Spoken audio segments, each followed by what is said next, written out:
মনসা পূজা উপলক্ষে করিমগঞ্জ জেলায়ুক্ত এক আদেশে আজ অর্থাৎ 17 আগস্ট শনিবার সমগ্র করিমগঞ্জ জেলায় এনআই একটে স্থানীয় ছুটি ঘোষণা করেছেন।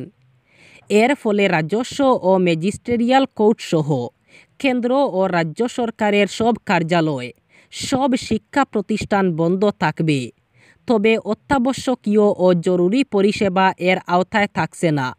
পাশাপাশি বিভিন্ন বোর্ড, কাউন্সিল বিশ্ববিদ্যালয়ের চলতি পরীক্ষা অথবা কোনো বাছাই পরীক্ষা, লিখিত পরীক্ষা, সাক্ষাৎকার এই আদেশের ফলে প্রভাবিত হবে না এবং পূর্ব নির্ধারিত সূচি অনুসারে যথারীতি চলবে বলে আদেশে উল্লেখ করা হয়েছে। আরজি কর হাসপাতালে নারকীয় ঘটনায় উত্তাল হয়ে রয়েছে গোটা পশ্চিমবঙ্গ। সাথে দেশের বিভিন্ন প্রান্তে চিকিৎসক সহ সুশীল সমাজ প্রতিবাদে সামিল হয়েছে। এরই অঙ্গ হিসাবে ইন্ডিয়ান মেডিকেল অ্যাসোসিয়েশন আজ অর্থাৎ শনিবার সকাল 6টা থেকে আগামীকাল ভোর 6টা পর্যন্ত সারা দেশে চিকিৎসা পরিষেবা বন্ধ রাখার ঘোষণা করেছে। শুধু জরুরি পরিষেবা চালু থাকবে। ত্রিপুরাতেও এই সিদ্ধান্ত কার্যকর হবে, তবে কিছুটা ভিন্ন রূপে চিকিৎসা পরিষেবা জারি থাকবে। এ বিষয়ে ইন্ডিয়ান মেডিকেল অ্যাসোসিয়েশন ত্রিপুরা শাখার সভাপতি ডক্টর সঞ্জীব দেববর্মা জানিয়েছেন, আরজি কর হাসপাতালে ওই নারকীয় ঘটনা প্রতিবাদ স্বরূপ দেশব্যাপী আজ চিকিৎসা পরিষেবা বন্ধ রাখার সিদ্ধান্ত রাজ্যেও কার্যকর হবে। তবে রোগীদের চিকিৎসা পরিষেবা দেওয়ার ক্ষেত্রে কিছু বিশেষ পদক্ষেপ নেওয়া হবে। তার দাবি, রোগীদের স্বার্থে ইমার্জেন্সি বিভাগে ওপিডি পরিষেবা চালু থাকবে। ভোটের বাজল নির্ঘণ্ট জম্মু কাশ্মীরে 3 দফায় ভোট হবে। 18 সেপ্টেম্বর থেকে শুরু হবে ভোট গ্রহণ। ফল প্রকাশ হবে 4 অক্টোবর, জানালেন মুখ্য নির্বাচন কমিশনার রাজীব কুমার। একই সঙ্গে হরিয়ানায় 1 দফাতেই ভোট হবে 1 অক্টোবর। হরিয়ানার 90টি আসনে বিধানসভা নির্বাচন, যার মধ্যে 73টি সাধারণ এবং 17টি তফসিলি জাতি সংরক্ষিত। অন্যদিকে কেন্দ্রশাসিত জম্মু কাশ্মীরেও 90টি আসনে ভোট হতে চলেছে, যার মধ্যে 73টি সাধারণ এবং 16টি সংরক্ষিত।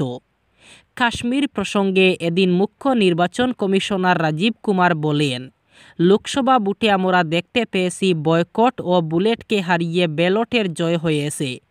ভোটে অংশগ্রহণের পরিমাণ 30% বেড়েছে। 10 বছর পরে দিল্লিতে স্বাধীনতা দিবসের অনুষ্ঠানে হাজির ছিলেন বিরোধী দলনেতা। তবে প্রথাগত আসন দেওয়া হয়নি তাকে, বরং রাহুল গান্ধীর ঠাঁই হল দর্শক আসনের পিছন দিকে। বিরোধী দলনেতার পদটি ক্যাবিনেট মন্ত্রীর সমান গুরুত্বপূর্ণ। তাই স্বাধীনতা দিবসের অনুষ্ঠানে বিরোধী দলনেতাকে একেবারে সামনের সারিতে বসার আসন দেওয়ারই প্রথা। কিন্তু রাহুলের ক্ষেত্রে এই প্রথা মানা হয়নি। কেন্দ্রের সাফাই, অলিম্পিকে পদক জয়ীদের সামনের সারিতে বসতে দেওয়া হয়েছিল, সেই জন্যই পিছিয়ে দেওয়া হয়েছে রাহুলের আসন। এই ঘটনাকে হাতিয়ার করেই কেন্দ্রের বিরুদ্ধে সুর চড়িয়েছে কংগ্রেস।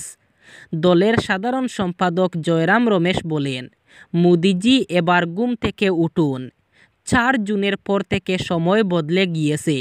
লোকসভার বিরোধী দলনেতাকে পিছনের সারিতে ঠেলে দেওয়ার যে ঔদ্ধত্য আপনি দেখিয়েছেন, তাতেই বোঝা যাচ্ছে আপনার এখনও শিক্ষা হয়নি। আনিপুর দুর্লভছড়া জামুয়াং সড়কে দুর্লভছড়ায় 2 লেনের সেতুর নিচের স্টিল কাঠামোর দুর্বল অবস্থার জন্য ওই সেতুর উপর দিয়ে 10 টনের অধিক ওজন নিয়ে সব ধরনের যানবাহন চলাচল বন্ধ ঘোষণা করা হয়েছে। পুনরাদেশ না দেওয়া পর্যন্ত এই নিষেধাজ্ঞা বহাল থাকছে বলে পূর্ত বিভাগের পাতারকান্দি ও রামকৃষ্ণনগর টেরিটোরিয়াল রোড ডিভিশনের নির্বাহী বাস্তুকার এক বিজ্ঞপ্তিতে জানিয়েছেন। সমগ্র রাজ্যের সঙ্গে করিমগঞ্জ জেলায়ও গতকাল অর্থাৎ শুক্রবার শোক দিবস পালন করা হয়েছে। ধেমাজিতে অনুষ্ঠিত স্বাধীনতা দিবসের অনুষ্ঠানে নাশকতাকারীদের বোমা বিস্ফোরণে নিহত নিষ্পাপ জনগণের স্মৃতিতে রাজ্য সরকারের 2004 সালের সিদ্ধান্ত অনুসারে প্রতি বছর 16 আগস্ট এই শোক দিবস পালন করা হয়ে থাকে। এতে 16 আগস্ট শুক্রবার সকাল 11টায় করিমগঞ্জ জেলায়ুক্ত কার্যালয়ের সভাকক্ষে জেলায়ুক্ত মৃদুল যাদব, ডিডিসি দীপক জিডুং এডিসি ধ্রুবজ্যোতি দেব, ডিডিএমের ডিপিও সিজু দাস সহ আধিকারিক ও কর্মচারীদের উপস্থিতিতে শোক দিবস উপলক্ষে অহিংসা ও সহিংসতার সমবেত শপথ বাক্য পাঠ করা হয় এবং 1 মিনিট নীরবতা পালন করা হয়। এই উপলক্ষে জেলার প্রতিটি সরকারি কার্যালয়ে জাতীয় পতাকা অর্ধনমিত রাখা হয়েছে। আবার একবার রেকর্ড গড়ল ভারতীয় মহাকাশ গবেষণা সংস্থা ইসরো। শুক্রবার সকালে ভূ পর্যবেক্ষণ উপগ্রহ SSLV-D3 EOS-08 সফলভাবে উৎক্ষেপণ করেছে ভারতীয় মহাকাশ গবেষণা সংস্থা।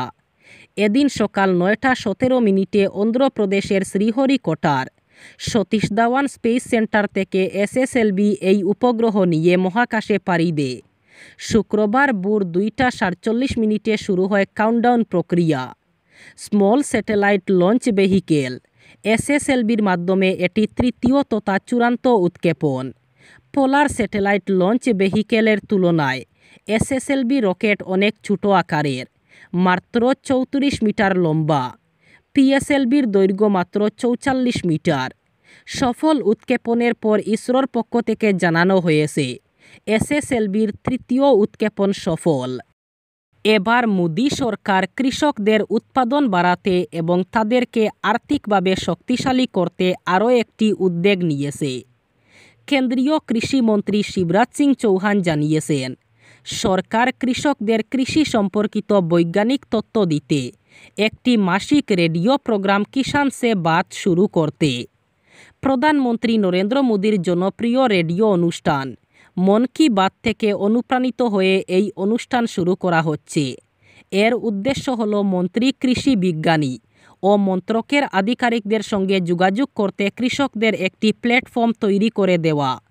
কৃষকদের কাছে দ্রুত বৈজ্ঞানিক সুবিধা পৌঁছে দেওয়ার প্রয়োজনীয়তার উপরে জোর দিয়ে কেন্দ্রীয় কৃষিমন্ত্রী বলেছেন, কৃষকদের প্রায়ই তথ্যের অভাব থাকে, যে কারণে তারা কীটনাশকের বেশি ব্যবহার করে থাকেন।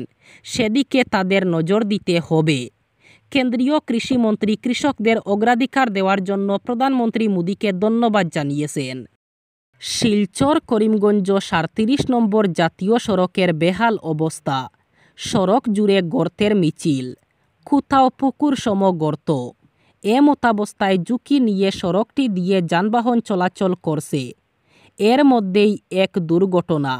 শুক্রবার 5 গ্রাম রেঞ্জ ফরেস্ট কার্যালয়ের সামনে পুকুর সম গর্তে পড়ে নিয়ন্ত্রণ হারিয়ে সড়কেই পাল্টি খেয়ে পড়ল একটি পণ্যবাহী ই-রিকশা।